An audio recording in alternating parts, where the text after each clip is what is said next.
Hey, everybody, we are back with another episode of the Wisconsin Investor Podcast. Super excited for my guest today, who I'll introduce in a second. Before I do that, though, as I do on every show, today's show is sponsored by Wisconsin Discount Properties. A pretty exciting announcement at Wisconsin Discount Properties. A few years back, I created a BRRRR for Beginners course. So if you're not familiar with the BRRRR process, it's the best way to build wealth, in my opinion. Essentially, you buy a property, rehab it, rent it out, and refinance. And the goal is to pull all or at least most of your down payment cash and rehab cash back out of the property to go use again over and over and over again and create unlimited amounts of wealth. So I created a course on that, and we are giving it away for free. So to get the course, you just go to Wisconsin Discount Properties, put your information in to join the buyers list. Somebody from our team will reach out to you, have a conversation with you, and get the discount code and the link over to you and let you start learning the BRRRR process and doing it the right way. It's a very action-oriented program. We used to charge $3,000 for this course, and you guys are getting it for free. So go to the website, fill it out, get on the buyers list, and let's start building some unlimited wealth. All right, with that, let me introduce my man, Mr. Wyatt Powell. Wyatt, what's up, man? What's going on, Corey? Thank you for having me on. Absolutely, buddy. Tell everybody where you're doing this podcast from today. I'm doing this podcast from Scottsdale, Arizona, currently in my dining room. Unbelievable. What we're going to talk about today. So Wyatt is he joined our team at Wisconsin Discount Properties almost 2 years ago now, and That's right. he joined up really to help us a lot on the tech side of things and building out our CRM and all things technical. And he's really grown and developed into more of an operations role now. So he helps me manage our team. We've got about 15 employees, and Wyatt's really sort of that number two guy for me. He's grown into, and through that process, what's been great is Wyatt had his own ambitions of getting into real estate investing. And so recently, Wyatt, a switch has flipped for you, and you've been on a tear, man, locking up properties. So maybe tell everybody a little bit about your background and, how did you get to this point where here you are now buying properties in Wisconsin from Scottsdale, Arizona? Yeah. So Rick and I spent the early parts of my career as an engineer working for a company called Baxter Medical. Worked in Cleveland, Mississippi, Hialeah, Puerto Rico during COVID. Great time doing it, but eventually I, had to wrap up some more schooling, that kind of thing. And over big beers at a Mexican restaurant one night, I just was talking to my old buddy, Luke Ross, who I'm still pretty close with this day. And he's telling me about this weird real estate thing he was doing. And I was like, man, you got to have some kind of like process or system, or I said, I bet it would just be a nightmare to try to, manage that. And he ordered like 6 more drinks when I said that. We start talking, and I had some good ideas. I ended up going to work for him after I graduated, and it was great, man. Got my foot in the door, but I was not investing in real estate. I was just the ops guy. It was fun, learned a lot, but man, in hindsight, I had like negative real estate knowledge at the beginning of my time there, and I learned some of it. Going to work for Left Main for a while, did all these CRM implementations, and I saw guys that I've known through CG. I've been a CG for probably 4 or 5 years now, I guess. Guys I've known through CG that are my age that owned 7 doors when they joined, and now they own like 150. Yeah. And I'm building all these guys CRMs. I'm counting the numbers before they count them, kind of thing. And I'm like, God, these guys are just phenomenal. What are they doing? What's the secret sauce? Yeah. And there is no secret sauce, is what Conor McGregor says. But I just kind of got to cozy up to a bunch of investors that honestly, or guys already knew, it just deepened the relationship. And one thing led to another, ended up working with you. And I've always said I want to own real estate, man. I bought a property here in Tempe, close to ASU, rented to a bunch of buddies in the church. The rents are great. It's an expensive place to live just in general. Yeah. The rents are great, but you're handling, some people this doesn't matter, $500,000 houses. So built in the 70s, right? So, it's bought on market through realtor, 5% down, all that stuff. But I still I wasn't doing the off market thing. I was getting no discount. And then after working here, it just kind of started to click. I think that one deal in Winford with a local bank. And then I listened to a podcast with you and Jay Connor.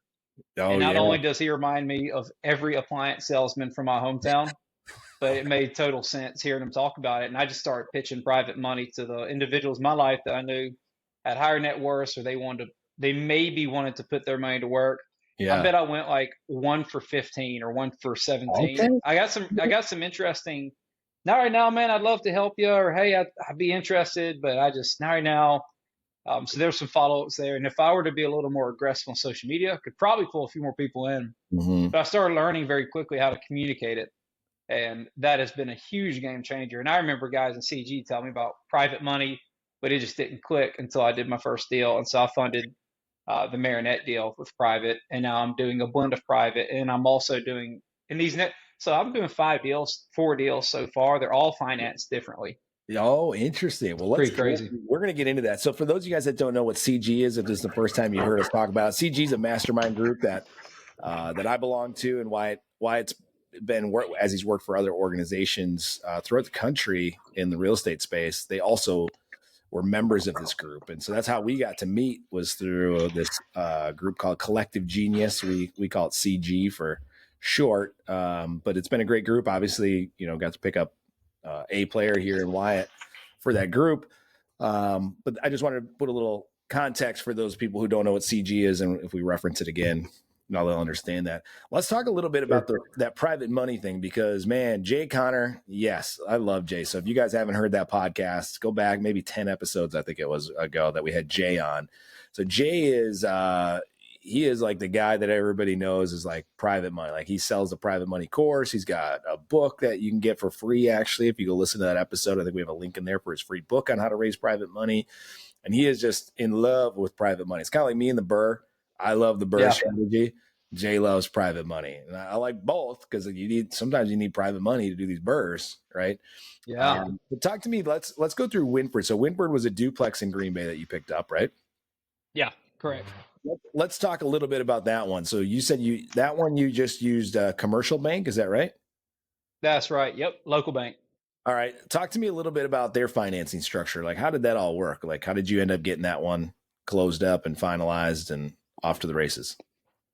Yeah, I mean, it made like no sense to me at first, right? Because this is my first go around doing stuff off market, even though I've always wanted to. How they do it is they say, hey, or I'll address it like this for somebody that's maybe never bought a property. Your parents probably bought the house that you grew up in, your home, through a realtor on market.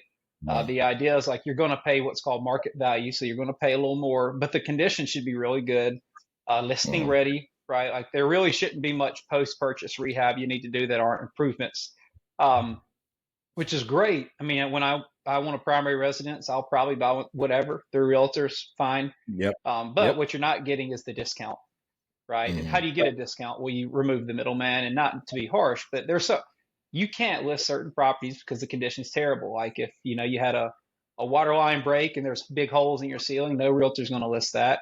They're not crazy. So as a seller, you go, man, I think I'll take a little less to move on. And that's where you can get your discount, is that relationship right there. And that's what WDP excels in. So the idea is, like, instead of buying it through a realtor, I'm going to work with an off-market partner like WDP, and to sweeten the deal, instead of closing with, I end up closing with hard money, then refinancing out because I didn't get an appraisal order soon enough. But what these guys will do, they'll say, okay, you got this property. We're investor friendly. We're looking to grow. Like, there are certain banks, like I know from back home, there are a few banks in my hometown that they love working with investors, and there's other banks that just aren't quite as interested. So this bank said, we're investor friendly. We've done this before. We're very comfortable with, let's say you get approved for our financing. We'll actually close on the property, and we'll get it appraised before you even close. And so instead of lending you off of, let's say it's like 75% down to the purchase price or whatever, the all-in price, whatever, they'll look at the post-construction ARV. So you give them your scope of work, a third-party appraiser walks through, the bank lends off that number. So I'm bringing 40% less to closing. And if you say, hey, Mr. Private Money, like, that's where, again, you're all in. If you have a really good private money lender, you're probably not paying more than $100, $200 a month on that more or less gap. And you haven't even started construction yet, and you're about to own the asset. So this bank will say, send the appraiser in, get the ARV. lend off that, lowers everyone's down payment. You're going to pay a little more in points. You're going to pay a little more in interest, but it's like, you can either pinch pennies and try to squeeze out a deal later, or you can be Mr. Good and Done. And that's my Mhm. mantra right now. I'm trying to be good and done. So that's Yeah. how that deal worked. Yeah. So just to recap what you said there, Wyatt, you used a hard money lender to close it because you got the appraisal ordered too late. So this is important, guys. If you're working with community banks or commercial lenders, you got to get them your stuff like right away. So usually what happens, the process is, if you haven't worked with a community bank or commercial lender, you get them all your W-2s, your tax returns, all that information that they need. They sort of pre-approve you, right? And they say, yeah, go hunt, right? Yeah. Why go out there, hunt, find a deal, right? But then when you get in the deal, then they really have to get all of your stuff. Like then it's like, okay, now we Yeah. really have to underwrite you as a person. And when you're working with investment properties, a lot of times time is important. So a lot of the community banks, some of them can get it done in 30 days. Most of them are going to need at least 45 days to close all these deals. So when we're locking deals up and we put it out to our buyers list, a lot of times we know that. And so we're trying to get those longer close dates for you guys so that you have the opportunity to work with these community banks because they're going to be cheaper than hard money lenders, right? But the problem is if you don't get them the stuff in a quick fashion, your timeline may not meet up with the close date that you have to meet up, and you still have to perform. And so why when you talk about that, that's a really important thing. I think a distinction that you made is you had a hard money lender as a backup. And so if that timeline didn't work, you still performed and you did what you said you were going to do. Exactly. Now I'll even add the wrinkle that kind of tripped me up. I had all that already squared away. That was all done within, like we were working really quickly together. The bank I'm working with is great. I mean, they're turning it around quickly. But what I didn't realize is, appraisers have been known to not show up. And so for me, it's like I had all my pre-approvals. I was fully approved. I mean, we were ready to go. We ordered that appraisal like probably 2 weeks later than we could have. And the Yeah. idea being, okay, about a week to get an appraisal done, but we had an appraiser no show and it pissed the seller off big time.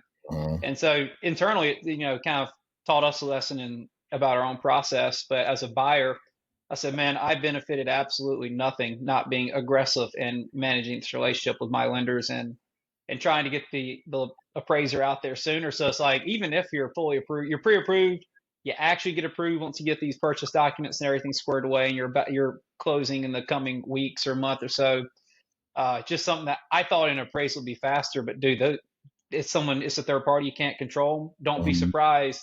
They're like the cable guy. They show up, they don't show up, and we worked with an awesome appraiser after that. So, but the idea being, like you said, man, just play aggressively on the front end. Don't leave it to chance. Yeah. Like that particular one, I think they told us they were going to be there at like 5 o'clock and they showed up at like 7 o'clock on a Saturday night. It's like, Yeah, crazy. with no communication that they were not going to make it on time. It's like, just communicate. It's like basic stuff, but appraisers are tough. They're tough, man. There's not a lot of them. So they kind of can the bar's pretty low for quality of service there. Right. And so for sure. Some things that you and I think are pretty basic, show up when you say you're going to show up. If you can't make it on time, just at least communicate that. And those are some pretty basic things. And they don't necessarily always adhere to that. I think going back, Wyatt, just to touch on your point about maybe being a little more aggressive with the appraisers, one thing I found as well with a lot of community banks or commercial lenders is they'll have great programs, like really awesome financing options and things that, you're typically like your credit unions aren't going to have, or definitely not like a Wells Fargo or a Chase Bank or something. Those guys are never going to be great for purchasing on the front end of real estate if you want to utilize the BRRRR strategy in any way. But you got to stay on top of them in like the most nice, non-annoying way possible. You got to be like, you got to tiptoe, right? Like, how do I still maintain a solid relationship with my banker, but also not annoy the crap out of them, but not just sit there and expect that they're doing, because they're getting hit by, you can think about how many people are communicating with them in a day. So you got to for sure. Sometimes the squeaky wheels gets the deals, right? And so you got to be top of mind if you want your deal to close on time and stay on top of these lenders in a lot of cases. But absolutely. So now you've got 4 deals. So you've closed on a few here. So you got the one in Arizona from a while ago. That was a house hack, right? Great house hack. Then you rented that out by the room, correct? Yeah, by the room. It functions like a fiveplex, but it's a 5 bed. Okay. Yeah, no, And yeah. and then what made you, I mean, other than working here, because you were also looking at investing in Mississippi, right? Yeah, Back in your hometown, which is again probably a much more affordable price point, probably similar to Northeast Wisconsin, if I had to guess. sure. What made you choose Northeast Wisconsin? Where, besides just working, for the company, what was it about this market or this area that you said, you know what, that's where I want to put my capital to work? Yeah, good question. I mean, man, I grew up in Mississippi. I love it. I'm from Madison, which is outside of our state's capital, Jackson. Not It's, Madison, it's Wisconsin. not Madison, Wisconsin, Madison, Mississippi, which I is was gonna like say, a you have kind of great an place. accent. You have kind of an accent Oh, like yeah. Madison, Wisconsin do. Yeah, you're very similar to their accent. I'm totally Oh, kidding. wow. No, I'm I was totally going to say, man, I sound like cornbread, I'm pretty sure. So, yeah, I mean, man, some of those things like it's home. I love it. I think there's a lot of great opportunity. It's a little more, I mean, it's like anywhere else. You got to buy the right area. I think for me, though, I'm from Madison and we drive to Jackson every day for our nice private school. I spent my whole life in Jackson, and, the bottom line is like, I'd say the local government there is terrible. The Mm, city is decayed, right? Top 10 murders. I mean, it's a bad deal. The drinking water ain't clean. We went 2 months without running trash in Jackson. This is back in 2020. They're trying to solve other issues that obviously weren't issues. But that said, you have a lot of people and a lot of wealth that have left Jackson. And so I'm looking at my buddies that bought rentals there, and they're doing fine, I'm sure, because they probably bought them super deep.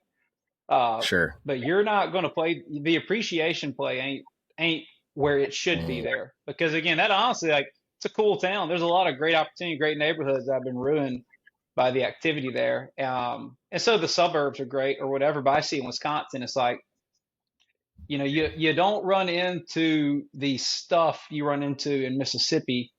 And honestly, it's just easier transaction. Like the problems we dealt with when I was in Jackson, Mississippi, sending guys on appointments, it was like, should we tell them to, like, like, should they go, should this neighborhood be skipped because their safety is a real thing. And in Wisconsin, I know you can get in some areas in Milwaukee, I'm sure, but again, Northeast Wisco, it's very homogenous. You know what you're getting. It's great. People are very calm. And for me, I like that. It looks like an appreciation station for me, because I've always heard, Robert Kiyosaki cash flow, and that's good. But what's better is appreciation, because I've uh, kind of settled like, man, until some of these assets are paid off, the cash flow may not be phenomenal. But right. if you have someone else paying down your debt for you and it's appreciating, I learned that lesson out here. 5% on $550,000, $20,000, man, or Yeah. whatever it is. I don't know. You know what I Yeah. mean? So yeah, Yeah. that's kind of what I see in Northeast Wisco. Nice, man. That's awesome. Yeah. And I've kind of coined my little phrase. I'll probably get some t-shirts made up maybe with Wisconsin Investor on there. And we're going to create a little trademark called the Wealth Cone. And that to me is the one of the major benefits of investing in real estate in general, especially if you have appreciation in your market. And the beautiful thing with us in Wisconsin, we don't get those really big highs or the really big lows, right? Like we're going to be pretty steady eddies. So you're not going to get super Yep. rich overnight from appreciation like some of the, Western states or the East Coast or some of those things. But also when things tank, you're not going to lose really either, like big Mm-hmm. cash. Like in '08, people lost here. Property values definitely dipped, but not nearly as much as, Seattle or Tampa or, Austin or some of the Yeah. other big markets, right? So it stays pretty consistent up or down. But you're getting, like you said, typically on average, we're 4 to 5% appreciation here. Some years, like during Yeah. COVID, I think we were double digits for like 3 years in a row of appreciation, which is just phenomenal when you own an asset like that of these big My dollars. gosh. Yeah. And when you didn't have to pay for it necessarily, right? Because you're utilizing the burst strategy. Now you might have some money stuck in some of these, right? After you refinance, but it's not going to be your 20% down plus all the rehab, right? So now your velocity of money, your return on your capital is going to be much, much higher because you don't have as Yeah. much capital stuck into these things, right? Well, you said something that hits on something I had to figure out when I bought this first deal through Tempe. So it'll be a total of 5 doors. And I realized, like, I had a really good realtor. He got me all the full seller concessions or whatever it is. So I had no closing costs, which was Nice. huge. Yeah. And I ended up buying it for, let's just call it right. It was already like 550. And in Mhm. hindsight, it's like, oh, probably could have gone 20K less, but you look at what that does to your monthly payment versus what 20K does to your cash reserve. Yeah. And so I started to learn quickly, man, if I can figure out a way to keep myself light in terms of how much cash I have out, I can plug a lot of gaps pretty quickly if something goes wrong. In examples like you mentioned, or if it jogs something for me, I would rather pay a little more interest right now in private money or even hard money if necessary, because if I were to fund that, it might be 30% of my account. But if Mm, a private money brings it up, I may pay a few grand. yeah. So that's something I'm realizing is like I have this great, cash, just, reserve in a high yield savings account that sits there, Yep. and I can dip into it when needed, but better for now because I want to grow. Better for now to leverage other people's money as much as possible and, keep that cash on hand for rehab, to stay liquid because I'm being reimbursed by some of these banks. So as Yep. long as I have the cheddar on hand, I'm constantly getting it back. It might take 2 weeks. Uh, but when you have four flips going at once, which is going to be the case probably here in about a month and a half, I should have some of these done. Um, I think I'm going to want that cash on hand if that makes sense. Yeah, and I think that's a really important point. Like if you have liquid cash available, you can be a lot more what's the word? I want to say mobile, but I don't think that's the right word for it. Agile. Agile, maybe. You can be a little bit like, so you had an example where you had a deal come up. Now I think you found a private money lender for this deal in Marinette that you ended up Yep. buying. But had that private money lender not been there, you could have closed on this thing super quick with cash and then just started to refinance it with one of your community banks right away, right? And so it allows you that flexibility to be able to just like strike on a good deal, get your cash back, strike again on a good deal with your cash, get your cash back. But if you don't have the cash or you don't have somebody that has the cash, you become really limited on the opportunities that you're going to get. You're missing out on a lot of opportunities, right? And a lot of My opportunities. gosh, yeah. Yeah. Talk about the private money lender. So you said you went through about 10 to 15 people. What do you think were Yeah. some of the things you've learned? You said you've sort of got a little bit of I don't want to say pitch. I don't think you used that word, but that's kind of what I heard. Hmm. A little bit of a pitch going now with the private money lenders. What were some of the lessons you learned as you started to pitch private money for the first time? Well, first of all, it's not an ask, it's an opportunity because I'm Ooh, not looking for great. Miss Gold nugget Jay right there. Connor. Jay Connor, are you in the room right now? I think I'm he so is serious. Like the in Southern spirit. guy just resonated with me, but it's so true. Mhm. Like it's not, you're not asking for anything. You're inviting them into an opportunity. I've learned it goes one of two ways. There's got to be at least two calls. There can't be any less. Okay. Desperation has a stench. I've heard Uh, you say this. uh, I couldn't agree more. I would call them. I have one of two talk tracks just because it's good to have your own process. Um, hey, Mr. Hard, hey, Mr. Friend, how's it going? Yada yada. Let's catch up, shoot the breeze. Well, brother, here's why I'm calling. I'll cut to it. Uh, my own real estate investing has picked up a lot, and there's a speed at which things are moving that I'm looking for partners to come alongside me. And I may say, look, here's what it is, and you go the education route.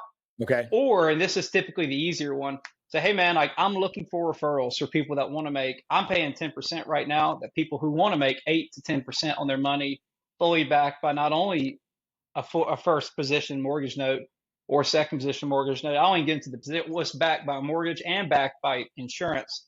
So if you know of anybody who has maybe some cash sitting around or they're looking to grow their funds without doing more than wiring money, please connect them with me. I'd love to tell them more. Oh, Well, that hold is on now. good. So that's the direction I almost always take it with immediate family members. I just say, hey, like this is what I'm doing. Here's how it works.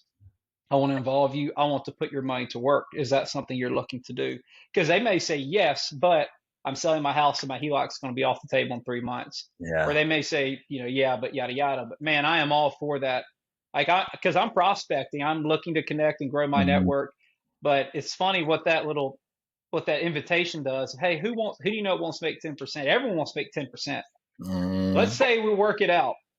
Well, brother, I'm so happy for you because I'm looking for amounts between $50,000 to $350,000 at a time. If you tell me your range, what can you do? How much are you looking to earn when you lend money? Like, how Mm. do you have a dollar amount? Because I've given you my rate. Do you have an amount at which you're looking to make on interest?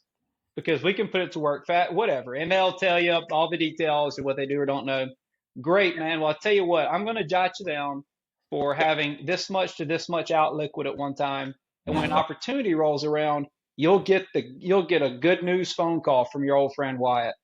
Wow, dude, that is straight. I think I just heard Jay Connor coming through that, buddy. Like that was straight out of Jay's It's mouth. almost. It's I'm almost trying, verbatim, man. man. It was great.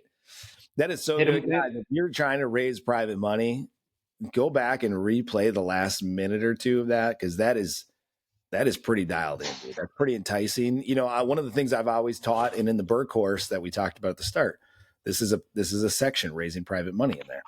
And one of the things we talk about is it is an opportunity. You are not asking for anything. You are giving people an opportunity, and that takes a lot of the pressure off, right? Like I did network marketing for 5 years or whatever. I was asking, like I had an opportunity, but people knew, like it was stinky, right? Like they were like, "Man, this guy kind of stinks. Like he's trying to get you to sign up for this product, scam, whatever."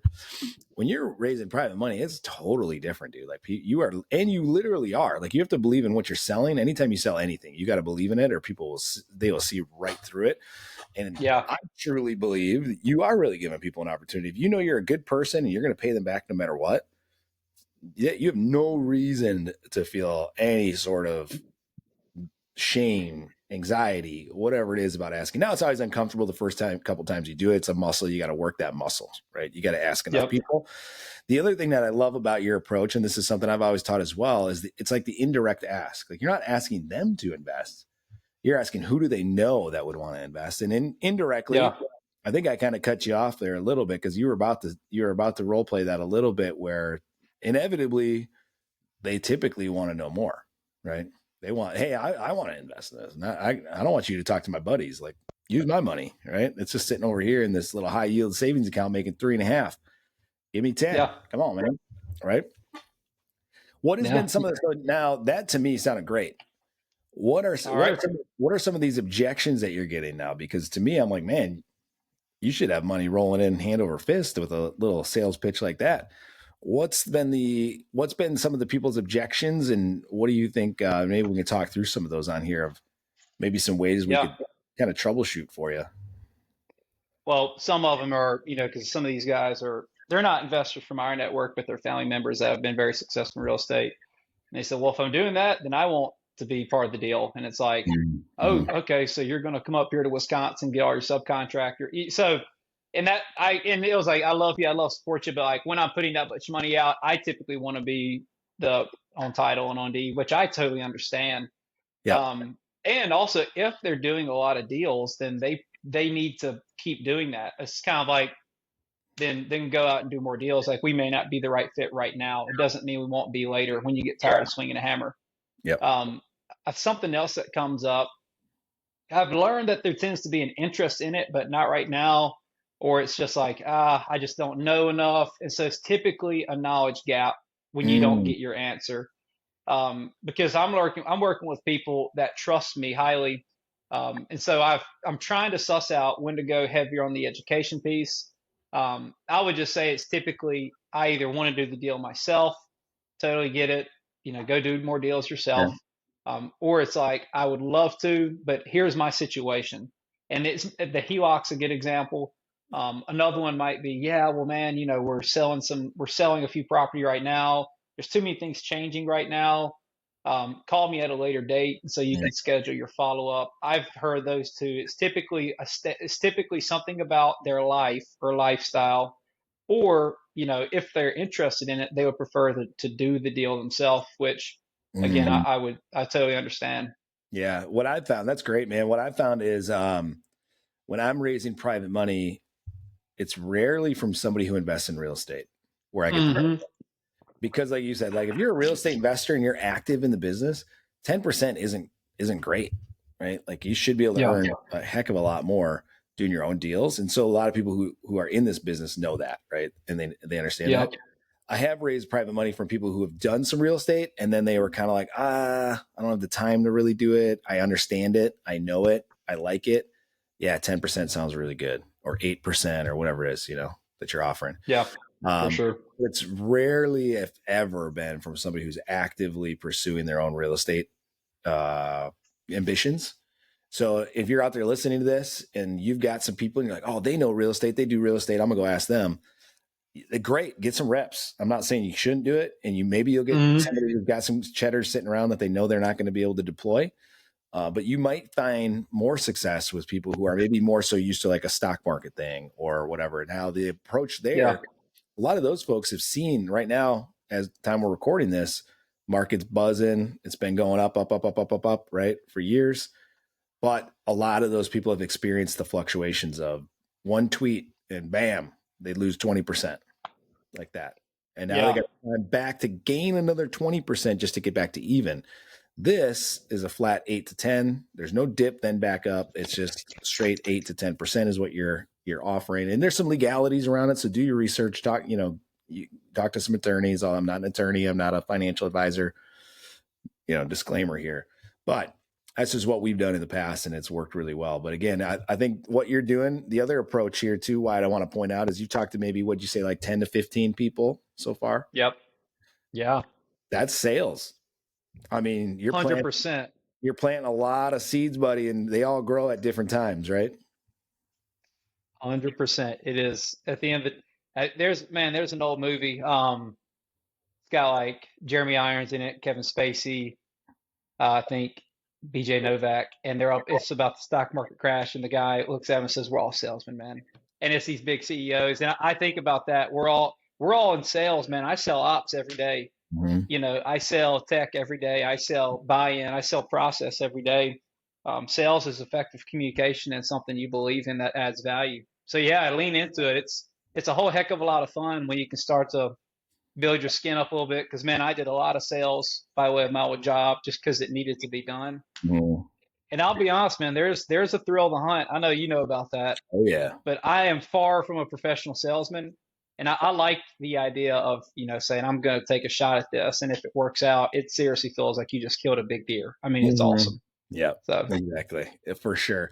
So yeah, I think what you're seeing here, guys, one point I wanted to make to that is if you've talked to two people and they both told you no, you got to just keep going. It's like that we've all seen that meme or whatever it is of like somebody with the pickaxe and there's the diamonds just on the dirt, right? And they just give up right before they make that last swing to hit the diamonds. It's kind of the same thing. Like any kind of sales, again, face it, if you're sitting there going, you're identifying as not a salesperson and you're immediately turning Wyatt and I off right now and you're going on to the next.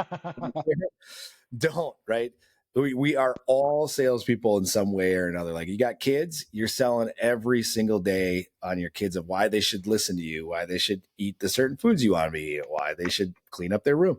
You're selling, right? We all sell every single day. And so, if you identify and your identity is, I'm not a salesperson, I can't do this.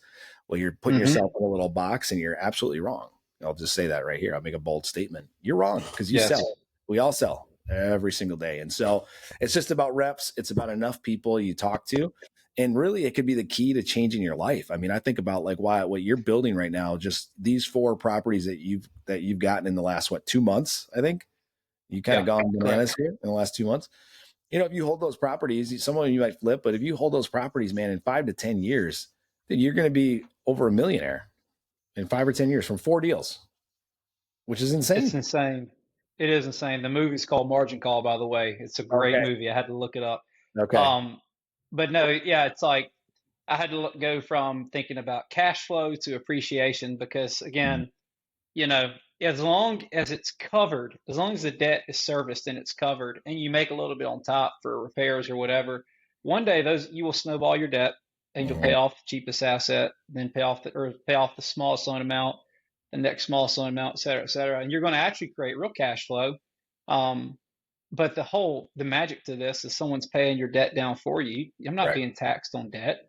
Correct. You know what I mean? And to your point, it's like, I mean, I don't know, man, in the construction of these 4 deals, I bet I'm going to force well over $200,000 probably worth of equity across all 4 and then maybe even more with the one in Ocano and in Kalkona. So I don't know that number off the top of my head, but that's what I kind of hang my hat on, that I'm really I'm like, okay, am I getting the 1% rule in rent? Meaning, am I getting 1% of my all-in cost to get this deal at least? Um, and then it's like, how much equity am I forcing? Like, how much equity have I built for myself in the last 2.5 months? It's probably more than in the last 3.5 years, That's amazing, dude. Yes, it's fantastic. And a lot of that is all from honestly your education and your pushing of us to make similar decisions that you made. And you've seen abundance and a bountifulness of your life from it. And it Yep. kind of motivated me. I'm like, dude, Corey just went out and did it. I've been working here for a year and a half and I don't even like look at all the deals. I start looking at the deals and I'm like, God, why didn't I start doing this sooner? So but sometimes God just does that, man. Like he will he will he will put your attention onto what he maybe wants it or maybe you need to get it off something he doesn't want it on. Yeah. And on the other side of that door that seems closed, it's actually unlocked. It's like a new room full of new people Yeah. and new opportunity. So yeah, a lot of it has been hearing your story, hearing how you coach guys in the team, coach me. And after doing the Winford deal, I was like, this makes so much more sense now. Like I should actually not do. I should do conventional and private, and I should do private, and I should do private and seller fi. So Yeah. 4 deals. They're all different buckets of money, is how I hear you talk about it. Yep. And I'm just pulling from these buckets, man. It's that cut and dry. Yeah. What I think I want you to talk about that a little bit. Why? Because when you bought that first duplex here in Green Bay, so not talking about your Scottsdale one, but the most recent one. Yep. I saw like a little light bulb, like almost, I think physically I maybe saw a light bulb come from your head, but at some point there was a little switch that happened. And now you went like, all right, I'm going to get a deal here by the end of the year, whatever your original goal was. Right. And now like you got that deal. And then it was like, oh, so what was it about getting that first deal like that triggered you to go from like nothing to now you've got 4 of them in process? Yeah, man. Within 2 months. Within 2 months, well, man, I'll be honest. Like I was able to run numbers and figure out how much I'd have to have out of pocket to buy the deal with the realtor. But once I did the deal, I understood it front to back. Okay. And maybe I'm just not studious enough, but I had to execute a deal. And once I closed on Winford and just honestly like walked through it for the first time, I was like, wait, this makes sense. There's a way I can do this without using all my money, And I think the light bulb, once I figured out, I think refinancing is important. Once you get it, it's understood. You don't have to think about it again. But until Yep. you actually get a banker on the phone, let's say you're working with your bank and dude, Andy at Key is the man. I mean, I told him up front, hey man, I'm a new investor. You're gonna have to answer a lot of questions. He's been phenomenal to work with. But I had to get him, and Aaron Kramer was another guest of your podcast who's phenomenal as well. He's a mortgage broker, I think. Yep. I had to like say, hey man, I'm going to walk through what refinancing looks like, and you need to tell me where I'm wrong. And these guys, I mean, they're great guys. They help you out. But one day I was like, yeah, man, but I can't refi till I'm, whatever. I forgot what it was until 6 months in. And he's like, you can refinance whenever. Yeah. And I was like, that done. This makes total sense. Like Yes. the money isn't contracted to stay working. It's lending, it's financing. So I think that was it. Is when that light bulb clicked for Aaron and Andy separately telling me, well, you can read, and there's certain there's like a maturation or seasoning. So you talk to your lender, but for the deal I've worked out, it's like as long as I execute the scope of work, like I can refinance instantly, and that is what clicked for me. Is like, oh, I get it now. Stay in a little bit more expensive money in the short term to get the deal done, maybe even get it all reimbursed in private, and then refinance out. And what do you call something that you have $0 in, but it makes you money? We call that an infinite return. It's an infinite return. Yeah. So, I love my financial advisor friends, but when I break this down to them, their heads explode when they see the math on it. They go, well, wait a minute, what? You're getting a return on nothing? You have no money into it of your own, and it's producing income for you. How is this possible? Right? It's fascinating. It's fascinating. What I want to make a point to the audience too. What you're describing here, Wyatt, is community bank that you're working with, right? And I think this is an important distinction because right now I'm actually going through doing a BRRRR process on one that I bought as well in January. So I paid cash for it out of my pocket. Actually, I used a cash value life insurance policy that I created a while back. It's kind of I don't even know how these, again, my financial advisor friends, love you guys. I used a product of theirs. You put money into it every year and you overfund it, it's called, and then you can like pull loans from it. And then you keep earning your interest in it. So it's a loan from the policy, not from the place. And then your policy still earning its dividend or its interest, right? So I'm using that right now. So essentially it's like interest free for me to use that because I have to pay the loan back, but the policy keeps, accumulating cash. Anyway, so I did that. I just went through and I talked to like 4 or 5 different lenders in the last day and a half, right? And I'm getting quotes. And this is the other part I talk about. Get your stuff out to as many lenders as possible. Yes. If you're going to send it out, just send it out to a bunch of them. Build relationships with a bunch of them and then shop them when you're ready to do a deal. And they all have little different niches and different things that they do really well, right? And so for this particular type of deal, I've got a credit union. Now, again, I don't really use credit unions very often because they want that seasoning period and you got to fit in these boxes. And it's very like, they're very conservative, but you're going to get great rates. Like they'll have the best rates of anybody out there. Right. So typically if I'm going to use cash and then go refinance, I'm going to hit those guys up first. Right. Well, the problem is with those guys is I think they want like a 12-month seasoning period on it or something like that. So I'm like, I don't want to let my money sit here for 12 months. Right. Yeah. Like, I'll just pay a little bit more in interest and I'm gonna go to one of my community banks who doesn't care at all about seasoning. Like you can literally, you literally refinanced after that first deal within 2 weeks. You were refinanced. That's true. Yep. Right. And so people who are out there and they're working with like in our area, Capital Credit Union's a popular one. Community First, Fox Communities Credit Union, all great credit unions. But again, you got to know their role, right? Their role is great for when you have a stabilized property, not a value add property, great people to go to, right? You're going to put 20% down. Like I had one I bought with 1031 money, put my 20% down, bought it, and I used a credit union to finance it because I had the best rates out there. But when I'm going to refinance something quick, I'm going to boom, boom, try to get that velocity of money working.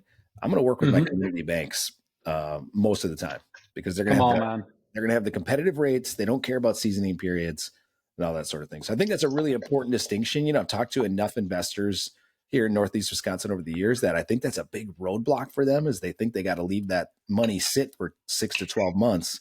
And it just means they're not talking to the right lenders. That's all it means. Could not agree more. You made a point too. You know, I don't have a clever saying for this, but man, if you got one hand that's willing to feed you and that hand closes up, you're hungry. Like you should have like 3 different banks that do the same thing.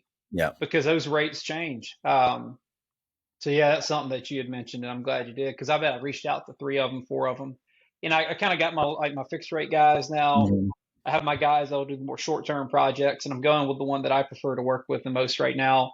But that said, yeah, it's like, you know, if you have one person that you shop your mortgage with, maybe that's a little easier because they're brokers or whatever. But if you're working with a community bank, their vision or their mission may change and they may not offer all the products all the time. So it seems to be a really good idea to have the relationship set up with more than one or get pre-approved by several of them just as soon as possible and have a vague idea of what they offer.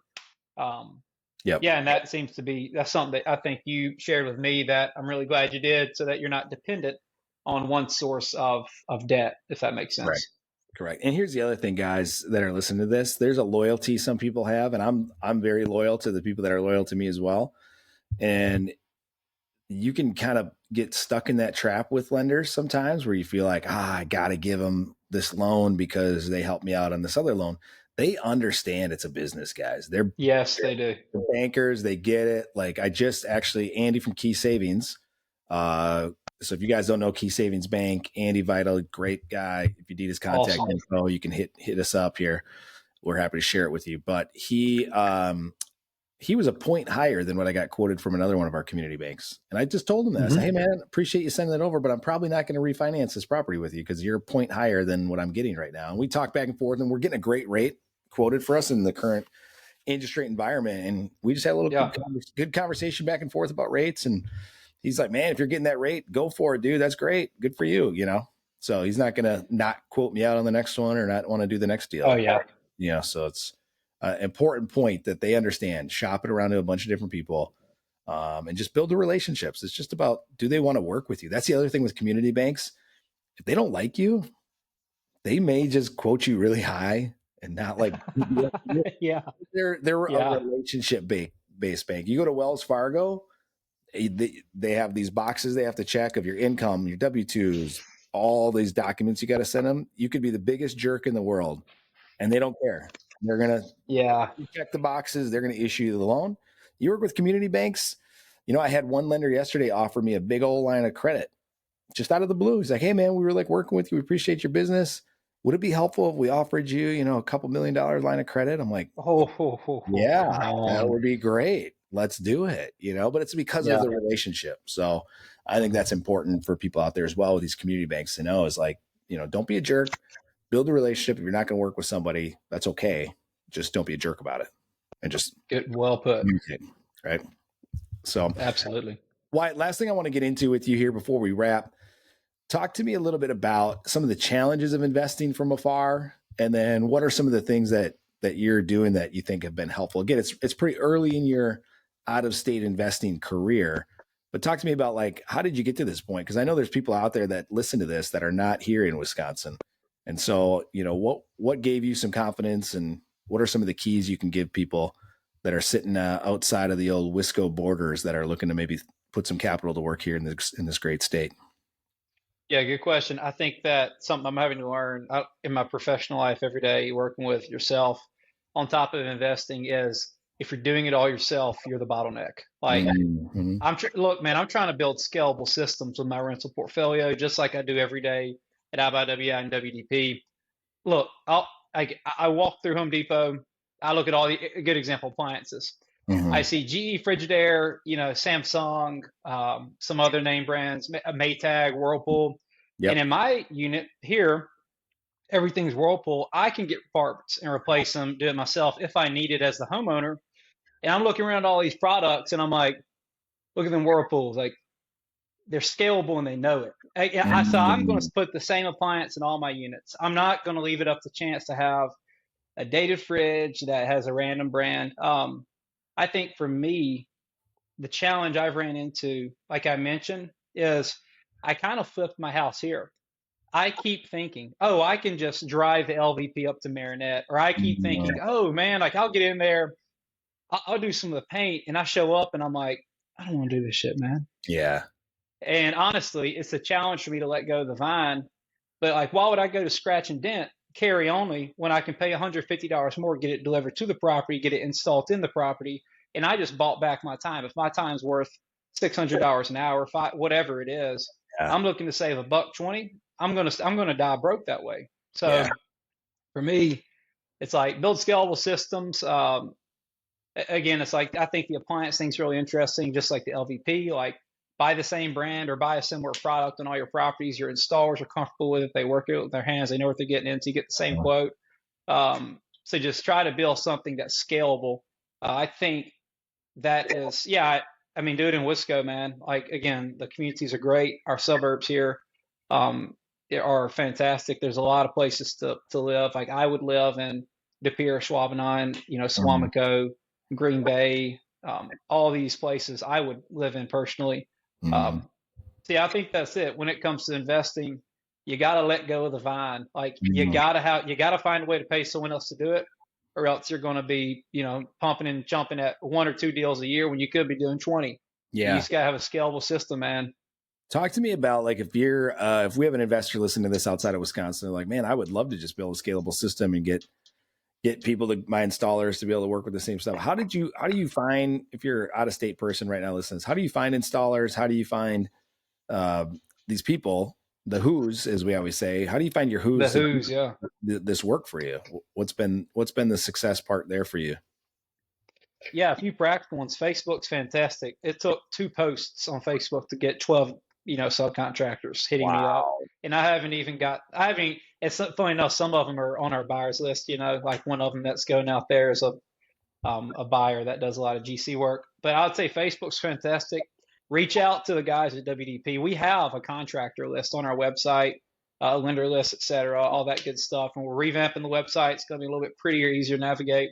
the REIS has all kind of contacts. It's not realistic to keep it up to date all the time. So there Right. may be someone that REIS has worked. Like for me, I may have worked with somebody that I've introduced to REIS, Right. and he's starting to get circulated amongst us internally, and maybe we want to recommend him out to some of our buyers that we would trust. Example, that Marinette property, the roof looks like it had eczema.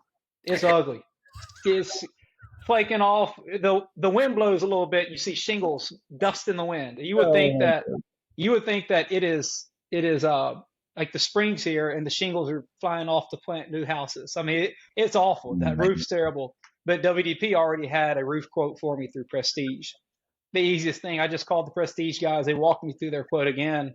I say, okay, this was literally just handed to me. Yeah. So now I have Prestige. I know who my roofing guy is.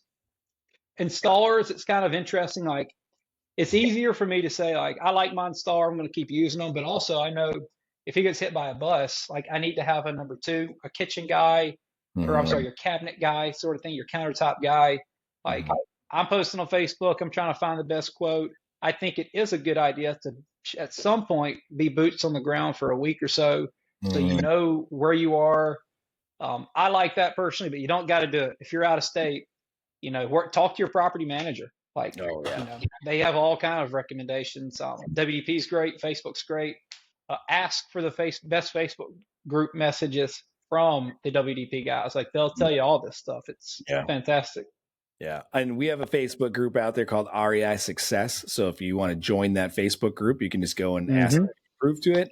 Just don't be a jerk in the group and you'll be fine. But there's tons of great resources. And if you just search in the Facebook groups too, a lot of times for, contractor, flooring guy, whatever, you can just search in groups and you'll find past posts where somebody else maybe had the same question that you did. And you can find, the comments and the people that people are recommending for that stuff. Contractors are always a little tough. People don't want to give them up, but if you just, like you said, if you're just gritty enough and you just go posting on Facebook and getting some groups and all that sort of stuff. I know here in Door County, there's a Door County contractors group. Like, there's a specific group for people looking for contractors and people in there. So, like, we needed somebody to just do light painting at Carrie's homeschool facility preschool. She's starting up, and she put something in this Door County contractors group. And we got a guy coming to paint the bathroom there and some like little edging all the way around that got missed when we redid the floors. We should have did the floors first and then painted, because now the trim sits lower. And so we got this little strip we got to redo. He's going to do it all for like $240. Great. It's amazing. Awesome. Amazing. We're not in there trying to do it. We're not replacing all the trim. Like, all these people are like, just replace the trim. Well, why would we do that? It's good trim. Got a guy's going to do it for $240. Boom. Done. Who Not How, baby. That is a great book. I'm glad you recommended we read that one. That's one of the best books of all time. Now I'm gonna say it. It's gonna be like agreed. It's gonna be on my wall of fame of books. Like, I got Rich Dad Poor Dad as platinum, and then right behind that is gonna be Who Not How, because that is it. In property management, I just want to say this to the audience. If you guys can find a good property management company, and we have some here in Northeast Wisconsin that we can recommend, but if you're in Milwaukee or Madison or Eau Claire or, somewhere Superior, all those different places, find a good property management company, and that can solve a lot of your who problems, right? They're going to have a list of all these contractors that they already work with, that they do volume with. So they already get good pricing. If they're a good management company, they're going to pass that on to you. And then you don't have to go around shopping. You can literally work on finding deals and finding money, and just focus on those two things in your real estate investing journey. And you can build a portfolio as big as you could ever imagine, as long as that property management company continues to do what they say they're going to do. It's just, how many deals do you want to buy? And then how much money do you want to, and that's it. Very simple. Man, absolutely. Well, one more thing about that is you introduce the idea of property management companies that will assist or do rehab. And oh my gosh, man, like, what that means, you may not want them to do all of it, but they have the truck if you need to get the LVP to Marinette. I mean, that happened. I'm like, hey man, this is kind of it's pressing. Like, it's got to get up there quick. They had a guy do it within 12 hours the next day. I mean, because it just worked out. They had a guy with a truck that was on standby, but that saved me 20 conversations on Facebook of going back and forth with people I don't know. And you pay for it, I guess their time. And so you make sure to compensate them fairly. But the idea being, like, if that hadn't happened, my installer wouldn't be able to get in. And now I'm waiting 2 more weeks to get LVP. Well, 4 more weeks, because he has another job that came up in 3 weeks. So Yep. Who not how, and be curious to your property managers. Yep. Yep. Absolutely. Well, Wyatt, this has been awesome, dude. I'm glad that we have you on here. I don't think we've had anybody investing in Wisconsin that's not living in Wisconsin right now. So I think I think we're episode 30 something, and you're a first timer. You're filling a niche here of a first time person. So I appreciate you being on, man, and I'm excited for you. I'm excited for how fast you kind of turn the switch on here, and all the things that you've learned in a short period of time, man. It's really impressive to see you just taking massive imperfect action. It's fantastic. Our last question that we always ask, because you do visit up here a couple times a year, what's your favorite Wisconsin tradition or place to visit? Oh, yeah, good question. I'll say first, one, like, thank you for the opportunity and also sharing with me what you've learned. Everyone on the team would echo the same. But when it comes to who not how, like, I would encourage everybody to work for somebody that they admire, respect, and also kind of want to be like. So that's a big encouragement to any young men out there or whoever it is in this podcast. Like, I work for an awesome guy, awesome family, but really, like, somebody with your core values, all that good stuff. It's worth it.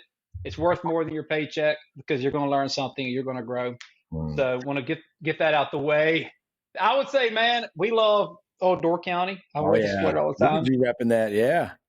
Yeah, it's very. We like the pace up there. It's a great place to visit. I think my favorite thing about Wisconsin, hands down, are the people and the culture that they have created up there is it's very unique.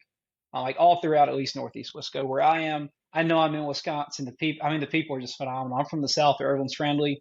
It feels the exact same up there. The accent's just different, and the weather's just colder. Yeah. So a bit of a generic answer. A tradition, maybe. I can't drink an old fashioned with a straight face anymore. It's got to be a Wisco old fashioned with 7-Up or whatever it is you guys put in there. It's great. That's awesome, man. Wyatt, if anybody wants to reach out to you, ask you about your journey or just anything real estate related, what's a great way for them to connect with you, brother? Yeah, look me up on Facebook or Instagram, Wyatt Powell. I think my Instagram handle is Tombstone after Wyatt Earp, my old namesake. Oh, sure. But seriously, just look me up on either. Shoot me a message. Love to connect. Got the same profile picture across all platforms, so I ain't hard to find. Beautiful. Are you bearded in that profile picture or no beard? I am not. No, I am a young, no beard. You'll see his true age when you see that no bearded picture, because that beard adds about 10 years, I think. So I know, it's crazy. It's crazy. Well, man, appreciate it. Thank you guys all for listening. As I say on a lot of these episodes, guys, if you're getting value out of this, or you want to raise private money, or you want to get deal flow, share this episode. Put it out on your Facebook post, your Instagram, your TikTok, whatever. Share this thing, because not only does that help us grow the audience and continue to help us bring you guys great guests, but it also helps you build your portfolio and your profile, right? People are going to see that you're into real estate investing. They're going to see what you're up to, and they're going to want to know more. And it's going to create more conversations for you. It's going to create more credibility. So rate the show, like it, all that good stuff. And if you're looking to get deals, as we said at the start of the show, go to wisconsindiscountproperties.com, put your info in. And again, we're giving away the BRRRR course for free nowadays. So go get it. Get started on your real estate investing journey. And if you're not ready to do that yet, you're just kind of dipping your toe in the water, just hit the contact us form on that webpage, and one of us will reach out to you and have a conversation and just try to point you in the right direction. So with that, Wyatt, appreciate you being on, brother. We'll see you here probably on our next meeting shortly. Thanks for having me on, Corey. All right, buddy.